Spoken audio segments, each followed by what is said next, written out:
Vous êtes entrepreneur, cadre ou dirigeant, retrouvez mon offre d'accompagnement et accédez à ma masterclass sur mon tout nouveau site internet fabiendecosmos.com. Le lien est dans la description de cette vidéo.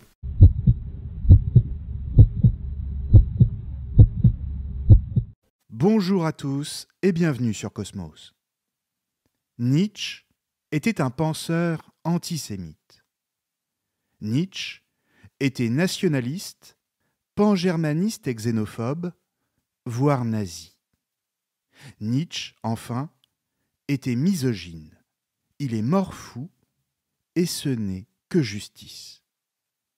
Voici quelques-unes des bêtises, des âneries même, qu'on peut entendre ou qu'on peut lire au sujet de Nietzsche. Et j'ai pu constater, quand je préparais cet audio, que la plupart de ces mensonges étaient le fruit d'articles de presse ou de sites internet, la plupart du temps très engagés politiquement, à droite comme à gauche, et toujours soumis à une idéologie. Au début, je me suis dit que c'était tout simplement de l'ignorance, et que ces gens n'avaient pas lu Nietzsche, ou du moins qu'ils l'avaient mal compris.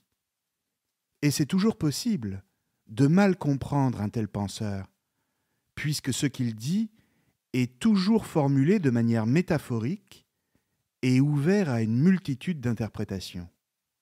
C'est justement là tout son propos de philosophe, c'est-à-dire de ne jamais réduire le réel à une seule et unique vérité. On peut pardonner à quelqu'un qui n'a pas compris, et on peut même discuter avec la plus grande bienveillance. Mais en réalité, je me suis vite aperçu que tous ces contresens sur Nietzsche n'étaient pas le fruit de l'ignorance, mais de la pire des mauvaises foi, la mauvaise foi des idéologues. Et encore une fois, de gauche comme de droite. Les premiers renvoyant Nietzsche à l'extrême droite, quand les autres en font une caricature libertaire d'extrême gauche, ce qui dans un cas comme dans l'autre n'a aucun sens. Je me suis rendu compte qu'il n'avait pas pour but de dire la vérité sur Nietzsche, mais tout simplement de le briser. Et ça m'a fait penser d'ailleurs à la phrase de Bernanos, « Les ratés ne vous rateront pas ». Car c'est cela un idéologue. Un idéologue, c'est quelqu'un qui confond la totalité du réel avec la vision étriquée qu'il en a. Un idéologue, c'est quelqu'un qui prononce un jugement moral sur les écrivains ou sur les philosophes et qui désigne ceux qui, parmi eux, sont moralement convenables. Et donc, la raison pour laquelle on ne peut pas pardonner à un idéologue, c'est parce que derrière sa critique se trame une intention morale, laquelle n'est jamais formulée clairement, et qu'il veut nous imposer. C'est pourquoi on n'a jamais fini de revenir sur les philosophes, car avant de les critiquer, et surtout avant de les censurer, il faut les comprendre. Et il existe peu de livres dont l'enjeu serait de dénoncer toutes ces manipulations de la pensée du philosophe, si ce n'est celui de l'excellent Patrick Voeteling, et que je tiens à signaler ici, Nietzsche, aux éditions du Cavalier Bleu, collection Idées reçues, publiée en 2009. Pour ma part, j'avais déjà expliqué, notamment dans un épisode du Roman d'une vie, consacré à Nietzsche, en quoi faire de lui un personnage nationaliste et antisémite était un contresens absolu. J'étais revenu également dans cet audio sur ses rapports compliqués avec Wagner et sur son profond dégoût pour tout ce que représentait la culture allemande quand celle-ci est tombée dans les mains de la Prusse militariste et conquérante. Mais aujourd'hui, je vais m'intéresser à son rapport aux femmes et à l'accusation de misogynie qu'on lui a faite et qu'on continue d'ailleurs à lui faire. Nietzsche était-il réellement misogyne? Pourquoi a-t-il parlé des femmes dans son œuvre? Faut-il y voir une simple opinion sexiste, et donc grossière, sans lien avec le reste de sa pensée? Ou au contraire, la femme est-elle chez lui une sorte de métaphore qui lui permet de désigner autre chose? Et si c'est le cas, alors de quoi s'agit-il? Et avant de répondre à toutes ces questions, soyons honnêtes nous-mêmes et commençons par admettre que dans sa vie, Nietzsche a toujours eu des rapports compliqués avec les femmes et que certaines de ses remarques peuvent en effet prêter le flanc à de telles accusations. Nietzsche a d'abord grandi avec 2 femmes pour qui il finira par avoir peu de considération, sa mère et sa sœur, lesquelles suscitaient en lui, à la fin, un tel dégoût qu'il dira même que l'idée de revivre sa vie à l'identique lui était insupportable à cause d'elle. C'est un fait aussi qu'il n'a pas mis beaucoup de femmes dans son lit, sinon des prostituées. Il a bien demandé 2 demoiselles en mariage, mais simplement parce qu'il considérait, selon son aveu même, avoir besoin de quelqu'un pour s'occuper de son intérieur, du moins pour la première. Et en ce qui concerne la seconde, parce qu'il était réellement amoureux, en l'occurrence de Lou Andrea Salomé. Mais celle-ci ne voudra pas de lui. Et ce refus sera sans doute la plus grande douleur de sa vie. C'est donc dans ce contexte que les détracteurs de Nietzsche ont pu faire une analyse réductrice de ses textes. Nietzsche serait misogyne parce qu'il aurait de la rancœur. Il aurait des comptes à régler avec les femmes. Il présente Nietzsche comme un homme animé par le ressentiment, alors que par ailleurs, il ne cesse de dénoncer l'attitude mesquine des hommes réactifs et de pointer du doigt leurs faiblesses. Ces attaques pour misogynie, ce procès en sexisme, ne sont pas choses nouvelles, mais elles datent en réalité du vivant de Nietzsche. Pourtant, il faut noter tout de suite que de nombreuses femmes prirent la parole, déjà à cette époque, pour le défendre et pour souligner son extrême gentillesse, son caractère posé et aimable, sa courtoisie dans ses manières. Le philosophe au marteau n'était pas un rustre, mais un homme tout à fait charmant, avec toutes celles qui l'ont croisé. Une traductrice de Nietzsche, Geneviève Bianchis, dans son livre « Nietzsche devant ses contemporains », se fonde ainsi sur plusieurs témoignages directs, quand elle écrit « Le philosophe qui s'est exprimé si durement sur le compte des femmes a été le favori de ces dames. » Fin de citation.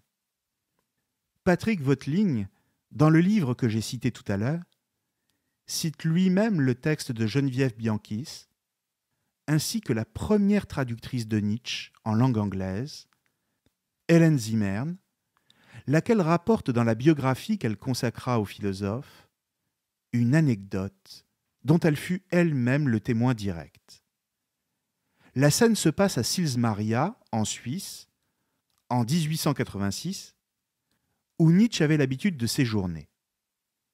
Hélène Zimmern, descendue dans le même hôtel, le connut à ce moment-là et se lia d'amitié avec lui. C'est alors qu'elle nota un événement qui lui sembla tout à fait révélateur du caractère du philosophe. Dans son livre Nietzsche, biographie, elle écrit, je cite, « Une autre pensionnaire de l'hôtel, mademoiselle von Mansourov, avait subi une dépression nerveuse et souffrait de graves obsessions. On était déjà en septembre. Le temps s'était rafraîchi et les amis de la malade commandaient chaque jour une voiture à la porte de l'hôtel afin de la mettre en route pour l'Italie et un climat plus chaud. Chaque jour, pourtant, la voiture repartait sans la malade, qui se refusait obstinément à quitter sa chambre. Un jour, Nietzsche, qui avait eu vent de cette singulière lubie, dit aux amis de la dame, plongés dans l'inquiétude, « Laissez-moi donc m'en charger. » Et voilà qu'à midi, alors que la voiture s'était une fois de plus présentée, Nietzsche apparut à la porte de l'hôtel avec la malade, qui le suivait docilement comme un petit chien, elle qui, d'habitude, tempêtait dès qu'on commençait à lui parler de partir.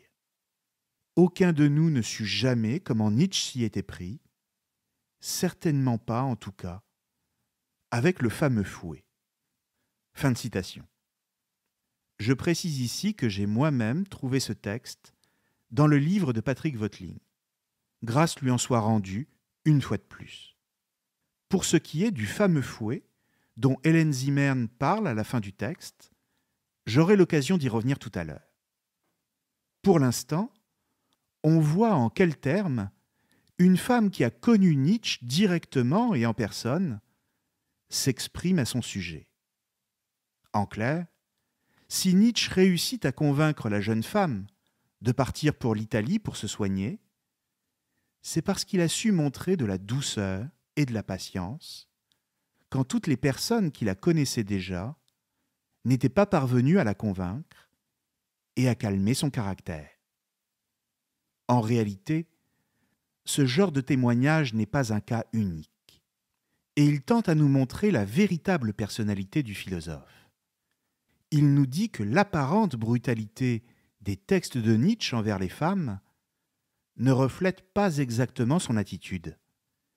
Il y a une grande différence entre le Nietzsche qu'on nous présente à travers ces textes et le Nietzsche tel qu'il était dans la vie. Mais alors maintenant, que dit-il exactement dans ces textes ? Faut-il y voir du mépris pour les femmes ? Ou est-ce simplement qu'ils ont été mal interprétés ? De facto, faire un procès en misogynie à Nietzsche est d'autant plus simpliste que ce qu'il écrit est toujours équivoque. C'est-à-dire qu'on peut en avoir plusieurs niveaux de lecture. C'est se laisser aller à une lecture de surface. L'essentiel de ce qu'il dit sur les femmes se trouve d'abord dans les paragraphes 232 à 239 de Par-delà bien et mal, et surtout dans un texte d'Ainsi parlait Zarathustra, intitulé La vieille et la jeune femme. Commençons par Par-delà bien et mal. Et pour bien comprendre, il faut d'abord prendre le temps de rappeler que l'un des enjeux essentiels du livre, et plus largement de la pensée de Nietzsche, est de montrer que la réalité tout entière est volonté de puissance, c'est-à-dire un rapport de force entre des instincts. L'homme est traversé, dans son corps, dans sa chair, par des instincts dont il n'a pas conscience et qui constituent, pour le dire vite, sa vie intérieure. Le corps est un lieu d'affrontement entre instincts. C'est un champ de bataille où se joue une guerre pulsionnelle qui n'est rien d'autre que la vie elle-même. À partir de là, quand un instinct s'impose aux autres et parvient à les dominer, il devient avec le temps ce que Nietzsche appelle une valeur. En clair, les valeurs qui sont les nôtres, comme la vérité notamment, ne sont que des instincts dont la puissance a été supérieure et qui se sont imposés à d'autres instincts. Ce que nous considérons, de notre point de vue, comme des valeurs, sur lesquelles nous faisons reposer notre vie et plus largement toute la civilisation à laquelle nous appartenons, n'étaient au départ que les instincts de certains hommes et qu'ils ont imposés aux autres qui en ont fait des valeurs. Or, avec le temps, les hommes dans leur ensemble ont cessé d'interroger l'origine de ces valeurs. Nous nous sommes, pour ainsi dire, soumis à la puissance de certains instincts, parce qu'avec le temps, à travers les siècles, ces instincts se sont imposés à nous comme indiscutable. L'origine instinctive de nos valeurs a cessé d'être discutée, pensée, critiquée. Par extension, c'est la totalité du réel.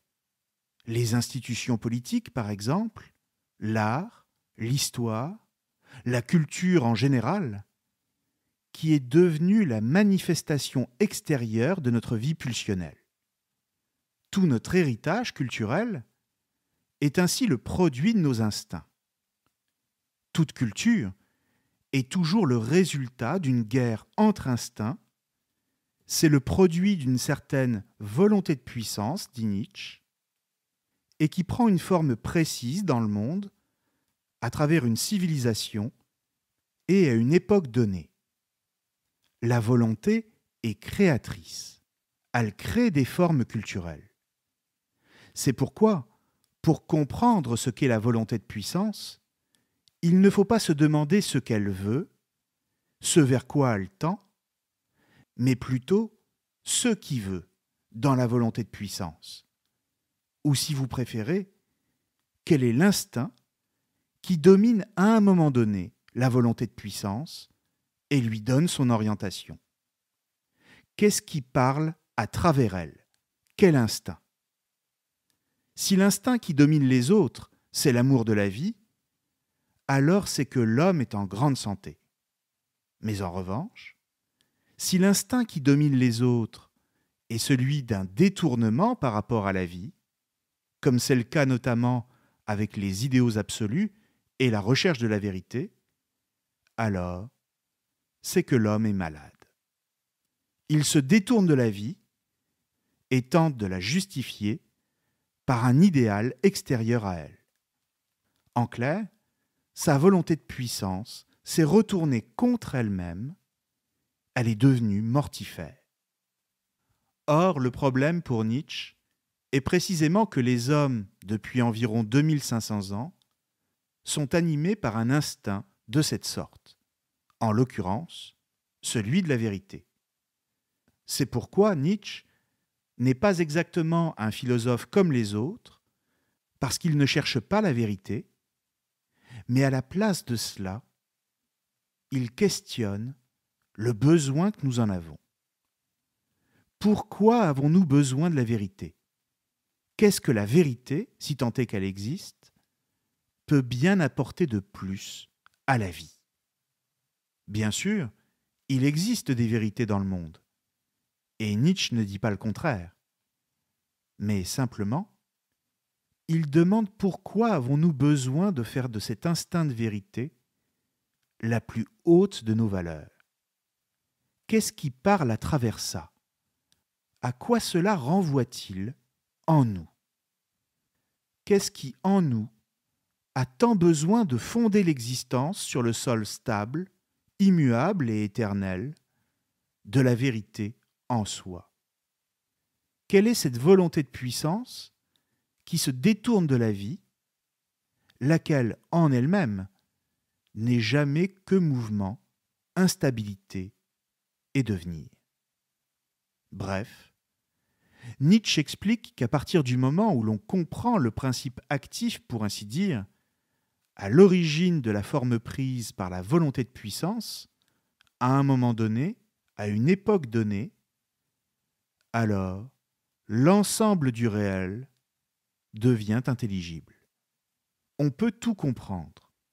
Les tendances de fond qui orientent les sociétés, comme les révolutions, les formes culturelles, tout comme les modes passagères ou les mentalités, absolument tout. Et ce qu'il observe, c'est que la civilisation occidentale, d'une manière générale, s'est détournée de la vie en tentant de la théoriser et de la réduire à une soi-disant vérité. C'est aussi ce qu'il appelle la décadence, laquelle se caractérise par toutes sortes de pathologies psychologiques liées à des instincts moralisateurs qui engendrent la haine de soi et la volonté d'autodestruction. Bref, l'homme occidental est malade, tout comme la civilisation elle-même.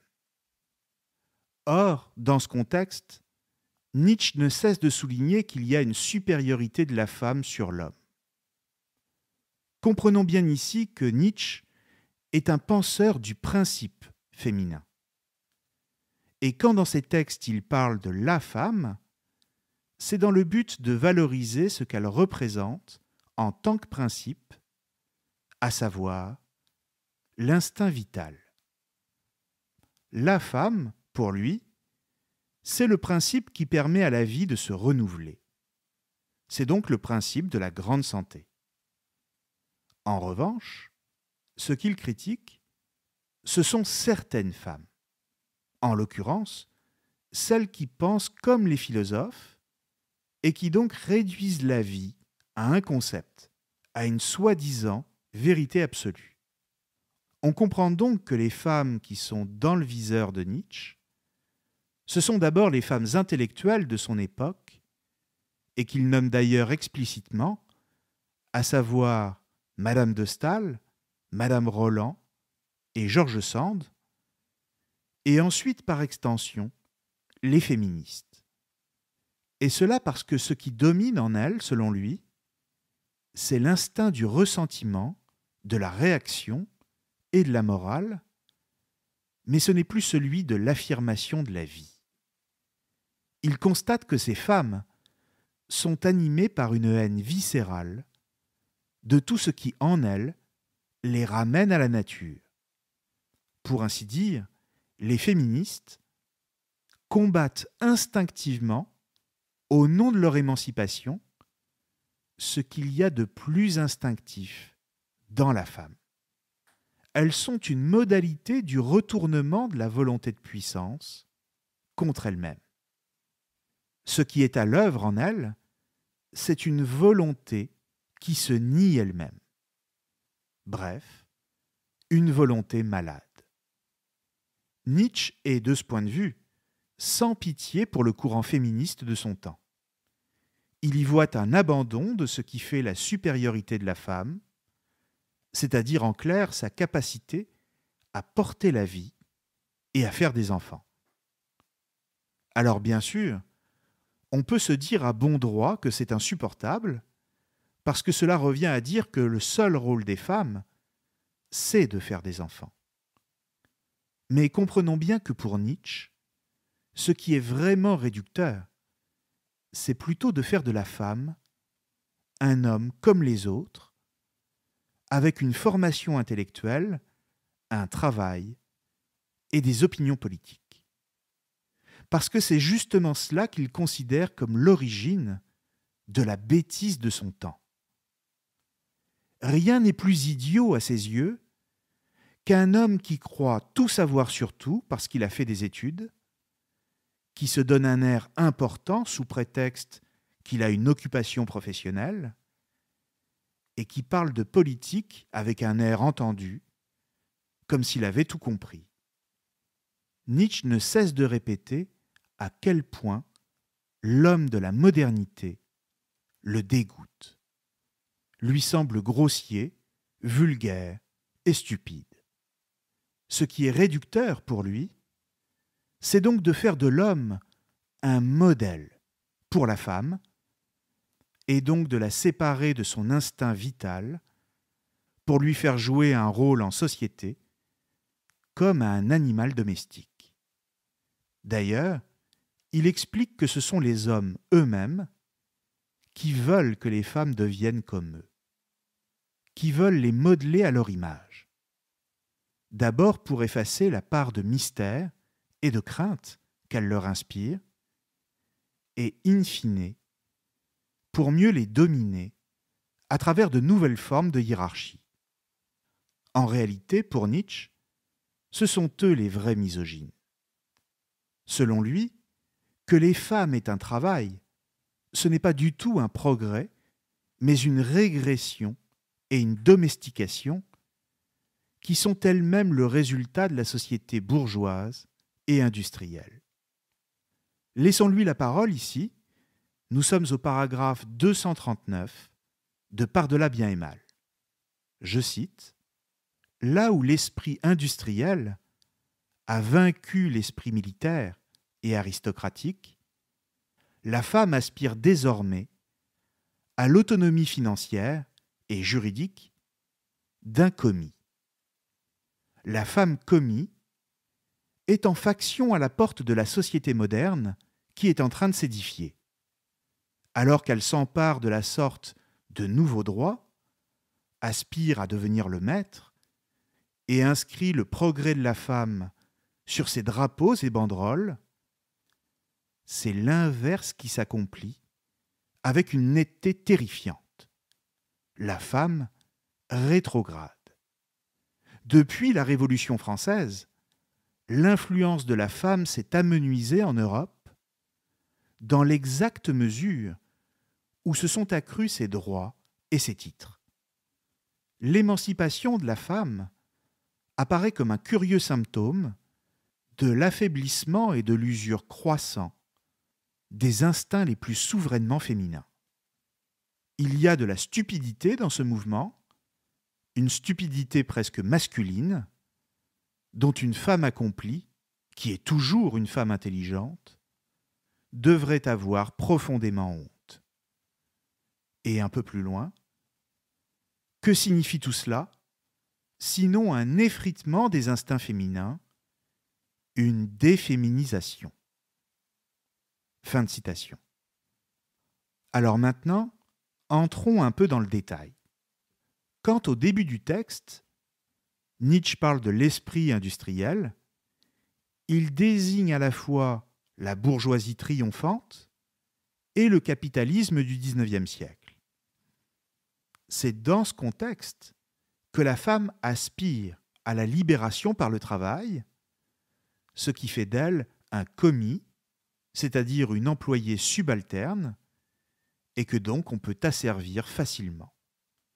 Elle est même de faction, dit-il, à la porte de la société moderne qui est en train de s'édifier, c'est-à-dire la nôtre, comme si elle en était le petit soldat, la sentinelle docile, de sorte que les droits qu'elle acquiert ne sont jamais que des droits illusoires, destinés à mieux la prendre au piège.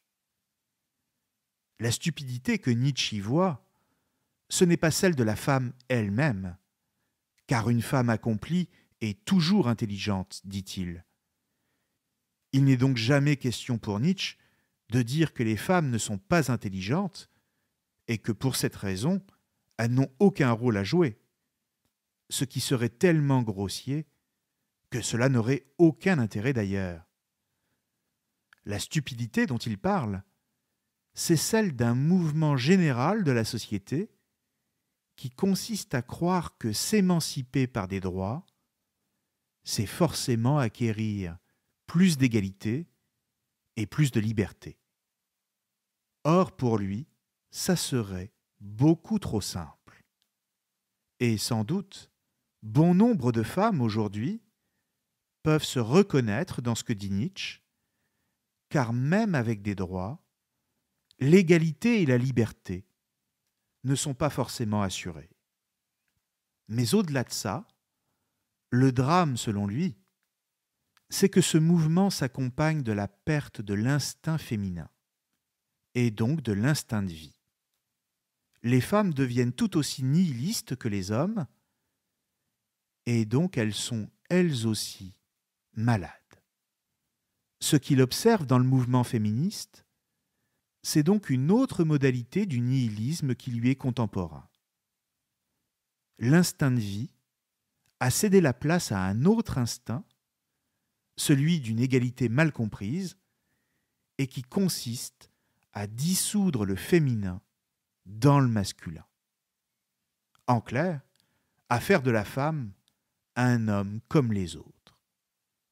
Bien sûr, on peut toujours critiquer ce que dit Nietzsche, lui opposer que la place de la femme a évolué, et heureusement, ce qui est vrai, mais il est tout de même plus compliqué de réduire ce qu'il dit à de la pure et simple misogynie. En réalité, il tient même le féminin en si haute estime qu'il en fait le seul principe d'intelligibilité de la réalité tout entière. c'est la femme qui permet de comprendre l'idée même de vérité. Pourquoi ? Eh bien parce que pour Nietzsche, la vérité est une femme. Une fois de plus, tentons d'aller plus loin et de comprendre ce que cela veut dire. Toujours dans Par-delà bien et mal, mais cette fois dans la préface, Nietzsche présente la vérité comme une femme.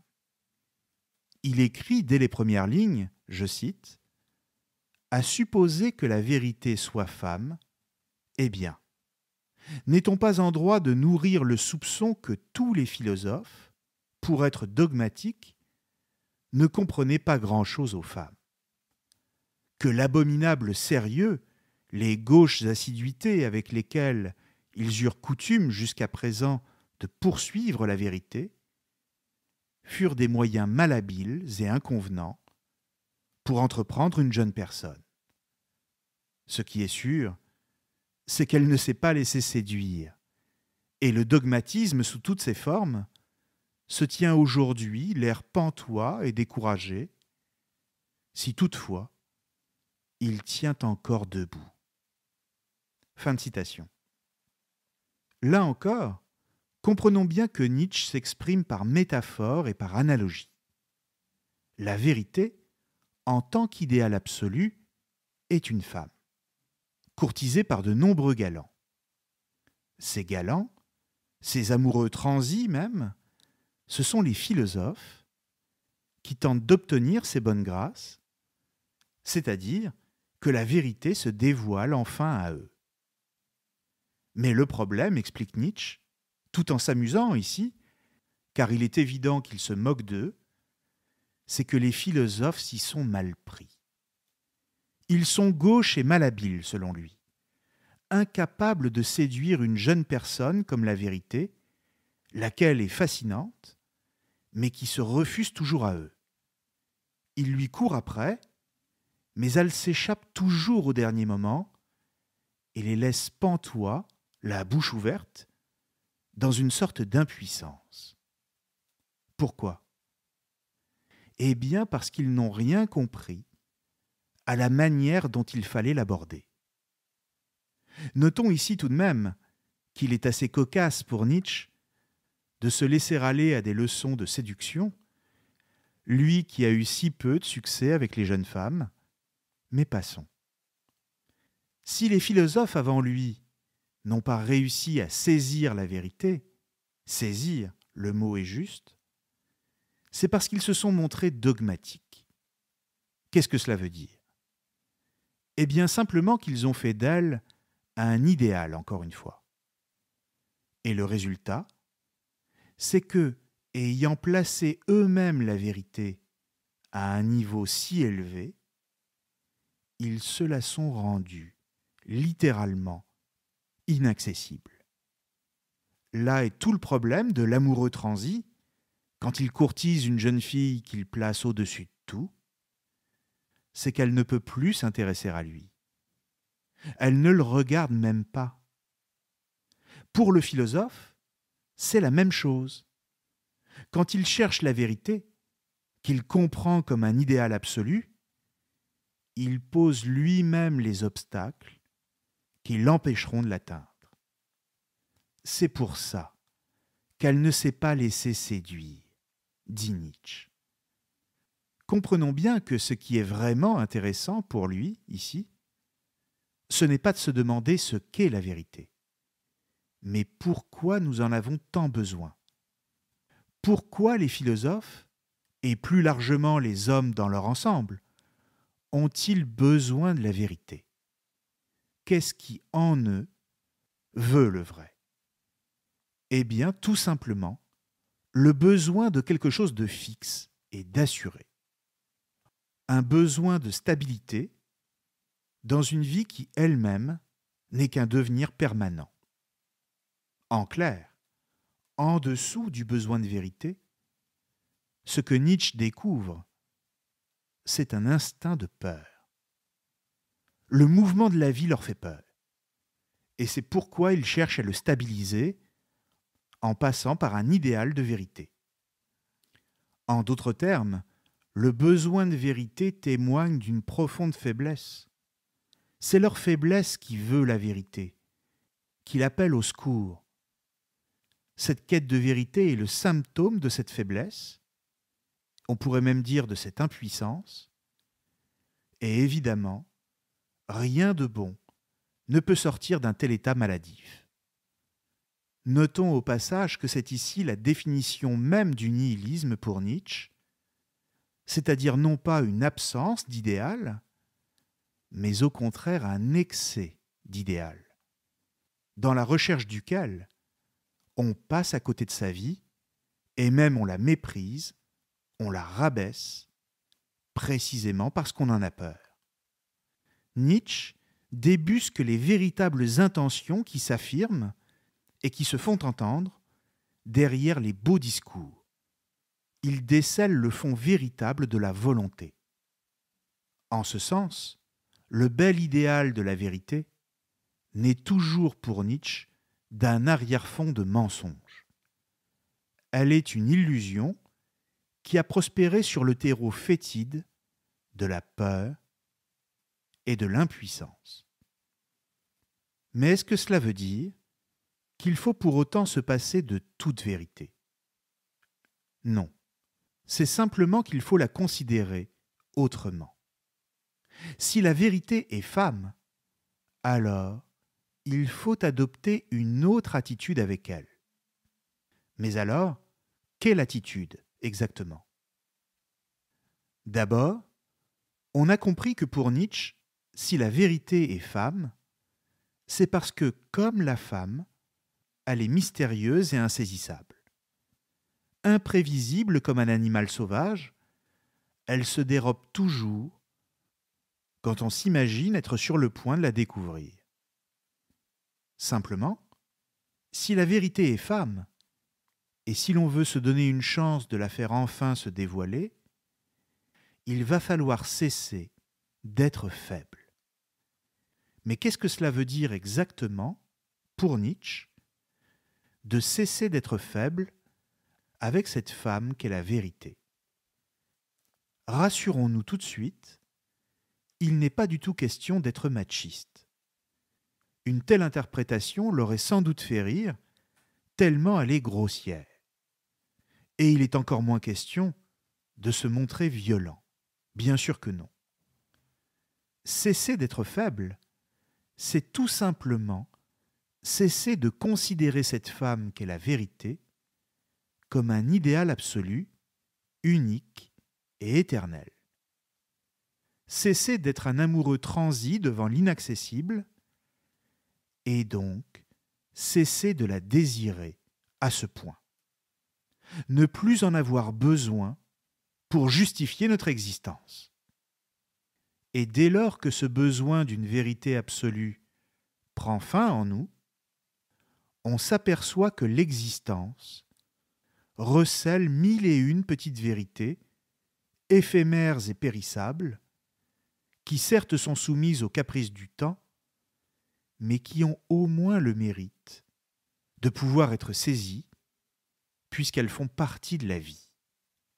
Une petite vérité, pour Nietzsche, c'est une manifestation de la vie, ici et maintenant. C'est quelque chose qui se donne à sentir et dont nous pouvons faire l'expérience concrète. C'est bien joli de croire en un idéal, explique Nietzsche, mais si on veut saisir quelque chose de vrai dans le monde, il faut faire descendre la vérité de son piédestal. Et dès lors qu'on comprend ça, alors on est prêt non seulement à les connaître, mais aussi à les aimer. Certes, peut-être que demain, ces petites vérités auront cessé d'être des vérités. Mais qu'importe.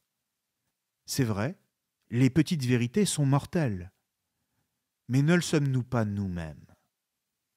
Et en ce sens, qu'est-ce qu'une vérité éternelle pourrait bien nous apporter si un jour nous devons mourir?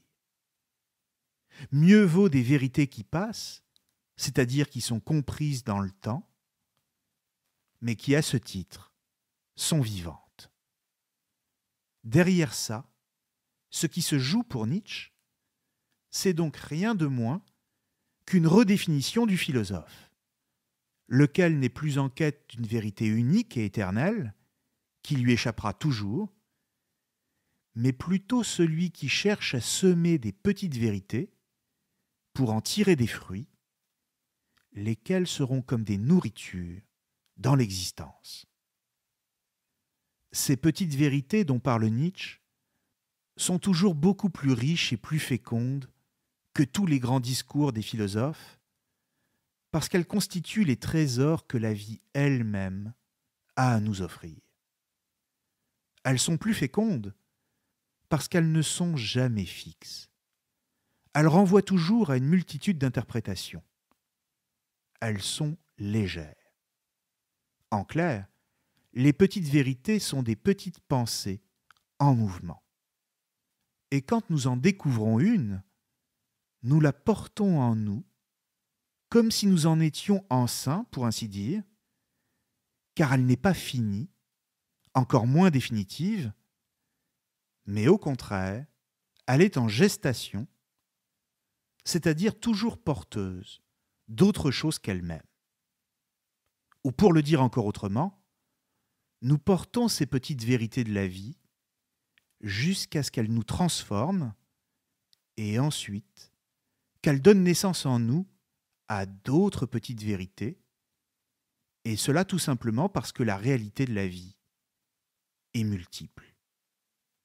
C'est pourquoi dans Ainsi parlait Zarathustra, sorte de long poème philosophique, Nietzsche met en scène Zarathustra, lequel cache sous son manteau une petite vérité. Laissons-lui la parole ici. Nous sommes au texte intitulé « La vieille et la jeune femme ». Il dit « Pourquoi te glisses-tu furtivement dans le crépuscule, Zarathustra ? Et que caches-tu avec tant de soin sous ton manteau ? Est-ce un trésor que l'on t'a donné ? Ou bien un enfant qui t'est né ? Où vas-tu maintenant toi-même par les sentiers des voleurs, toi l'ami des méchants ? En vérité, mon frère, répondit Zarathustra, c'est un trésor qui m'a été donné. Une petite vérité, voilà ce que je porte. Mais elle est espiègle comme un petit enfant. Et si je ne lui fermais la bouche, elle crierait à tue-tête. Tandis que solitaire, je suivais aujourd'hui mon chemin, à l'heure où décline le soleil, j'ai rencontré une vieille femme qui parla ainsi à mon âme. Maintes fois déjà Zarathustra a parlé, même à nous autres femmes, mais jamais il ne nous a parlé de la femme. Je lui ai répondu, il ne faut parler de la femme qu'aux hommes. À moi aussi tu peux parler de la femme, dit-elle. Je suis assez vieille pour oublier aussitôt tout ce que tu m'auras dit. Et je condescendis au désir de la vieille femme, et je lui dis, chez la femme, tout est une énigme. Mais il y a un mot à cette énigme. Ce mot est grossesse. L'homme est pour la femme un moyen. Le but est toujours l'enfant. Mais qu'est la femme pour l'homme ?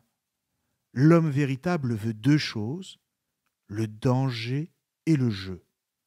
C'est pourquoi il veut la femme, le jouet le plus dangereux. Fin de citation. On voit que la petite vérité est un enfant que l'on porte en soi, comme je le disais, comme un petit trésor, qui crie à tue-tête, c'est-à-dire qui parle en nous, qui nous fait ressentir des choses, et qui à ce titre est donc bien plus puissante que tous les grands discours. En clair, la seule vérité, c'est la vie. C'est pourquoi les attaques en misogynie contre Nietzsche visent toujours à côté et sont la conséquence d'une mauvaise lecture. Elles consistent à dire que pour Nietzsche, la vérité de la femme, c'est la grossesse, comme si la femme n'était faite que pour faire des enfants, encore une fois, et qu'elle n'était qu'un jouet dans les mains de l'homme. Alors qu'en réalité, ce dont parle Nietzsche n'a strictement rien à voir, puisque la grossesse en question, ici, c'est celle de la vérité qui est en gestation.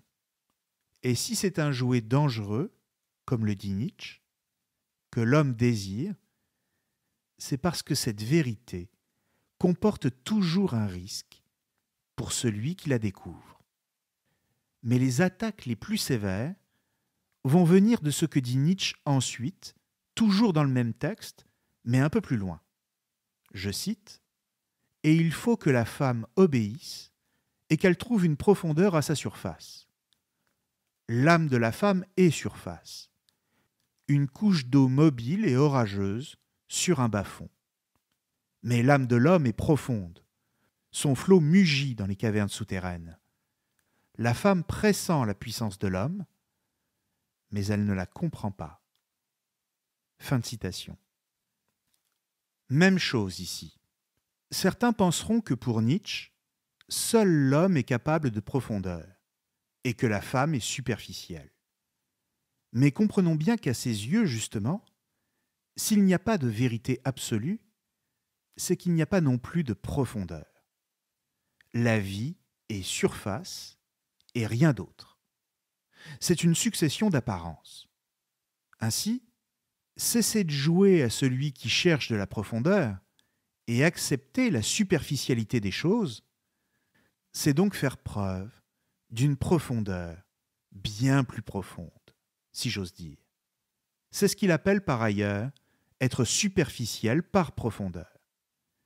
Et en l'occurrence, Nietzsche attribue cette profondeur-là, la vraie, à la femme.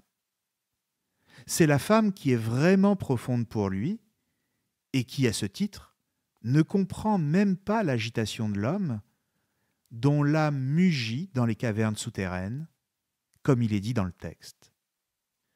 Troisième passage, pour finir en guise de bouquet final, car cette fois les critiques n'auront littéralement plus de mots contre Nietzsche. Dans le texte que je vais vous lire maintenant, on peut même dire qu'ils en resteront sans voix. Nous sommes à la fin du même texte. Il dit « Alors la vieille femme me répondit. Zarathustra a dit maintes choses gentilles, surtout pour celles qui sont assez jeunes pour les entendre. Chose étrange, Zarathustra connaît peu les femmes. Et pourtant, il dit vrai quand il parle d'elles. Serait-ce parce que chez les femmes, nulle chose n'est impossible. Et maintenant, reçois en récompense une petite vérité. Je suis assez vieille pour te la dire. Enveloppe-la bien et clôt-lui le bec. Autrement, elle criera trop fort, cette petite vérité. Donne-moi, femme, ta petite vérité, dis-je. Et voici ce que me dit la vieille femme. Tu vas chez les femmes, n'oublie pas le fouet. Fin de citation. N'oublie pas le fouet, dit Nietzsche. Voilà qui devrait suffire à le condamner. Cette fois, les choses sont claires. Eh bien non, en réalité. Et tout est là, justement. Tout le propos de Nietzsche, d'une manière générale, est de dire que les choses ne sont jamais aussi claires que ça et qu'on est toujours aveuglé quand on a des certitudes. Car enfin, il ne s'agit pas de prendre le fouet pour s'en servir contre les femmes, et heureusement, mais plutôt de comprendre que jouer avec la vérité et l'amour qu'elle inspire aux philosophes, c'est prendre le risque de se faire fouetter par elle et donc d'en souffrir. On souffre de la vérité comme Nietzsche lui-même souffre de Lou Andrea Salomé qui ne veut pas de lui. D'ailleurs, sur une photo restée célèbre où il pose avec elle et leur ami Paul Ray, c'est Lou qui se tient derrière les deux hommes, un fouet à la main. La photo est prise en 1882, c'est-à-dire au moment même où Nietzsche travaille à son Zarathustra, qui paraîtra entre 1883 et 1885. Coïncidence ou quelque chose de plus? Bref, il n'est pas question pour moi dans cet audio de dire que rien dans les textes de Nietzsche ne relève jamais d'un ton plus ou moins misogyne. comme il ne s'agit pas non plus de dire qu'il était un saint, et que rien de ce qu'il dit n'est de nature à nous choquer.